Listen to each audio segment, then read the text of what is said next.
2018 और 19 के मुकाबले में अगर देखें तो बहुत बड़ी गिरावट टेररिस्ट रिलेटेड जो इंसिडेंट्स है उसमें देखने को मिली है। और अगर कामयाबी का ग्राफ देखें तो पहले के मुकाबले में काफी ऊपर गया है।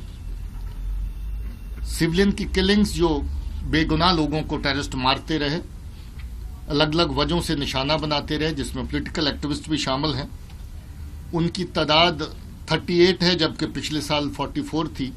उसमें गिरावट रही, मगर दुख की बात है कि अभी भी सिविलियन लोगों को पाकिस्तान के इशारे पे जहां आतंकी निशाना बना रहे हैं, और खास तौर पे उस वक्त जब ये प्रक्रिया इलेक्शन की शुरू होने वाली थी, लोगों को डिस्करेज करने के लिए ये सिलसिला किलिंग्स का थोड़ी देर के लिए बढ़ गया था।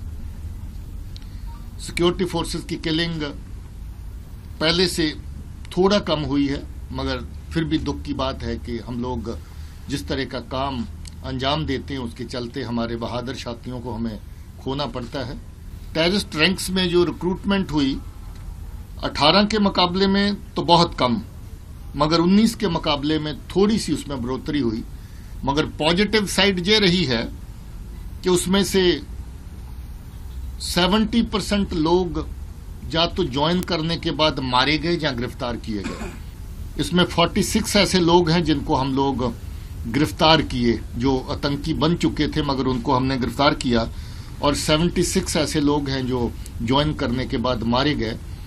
इसके माने ये हैं कि जो टेररिस्ट की शेल्फ लाइफ है वो पहले के मुकाबले में बहुत कम हुई है। जो ज्वाइन किया नया, ज्यादातर 3 दिन से लेकर 3 महीने के अंदर ही न्यूट्रलाइज हो गया। अभी तक जो हुर्रियत, जमायती, सेपरेटिस्ट एलिमेंट लोगों को वर्गला के लॉ एंड ऑर्डर की तरफ ले जाते थे, लोगों की जान माल के साथ खिलवाड़ करते थे, उसमें इतनी बड़ी गिरावट आई है कि जो पिछले कुछ सालों में मुझे लगता है कि लोवेस्ट लेवल पे लॉ एंड ऑर्डर के इंसिडेंट्स इस वक्त आ गए हैं। 75% उसमें गिरावट आई है पिछले साल के मुकाबले में। पिछले साल 584 इंसिडेंट थे, 584।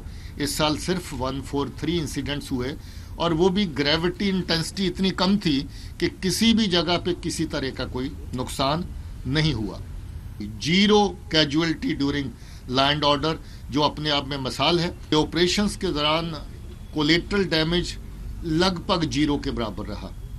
कश्मीर के अंदर श्रीनगर में बटमालू में ऑपरेशन में एक औरत की जान गई थी क्रॉस फायर के दौरान। उसके अलावा तमाम तर ऑपरेशन बिल्कुल साफ रहे। जो इन्फिल्ट्रेशन इस साल हुई वो पिछले 3-4 सालों में सबसे कम है।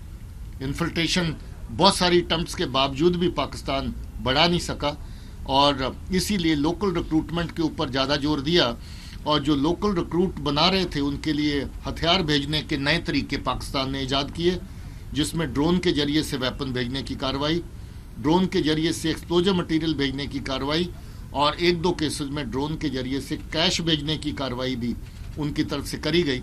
मगर मुझे खुशी है ये कहते हुए कि उनके ज़्यादातर अटैम्प्ट हम लोगों ने फॉइल किए।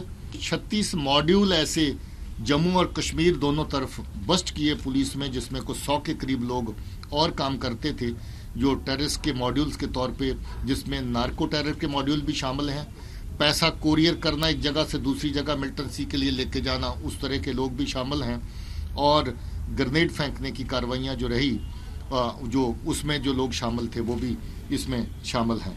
छोटी मोटी पत्थरबाजी की कार्रवाइयाँ कहीं कहीं हुई, जिसका मैंने जिक्र किया।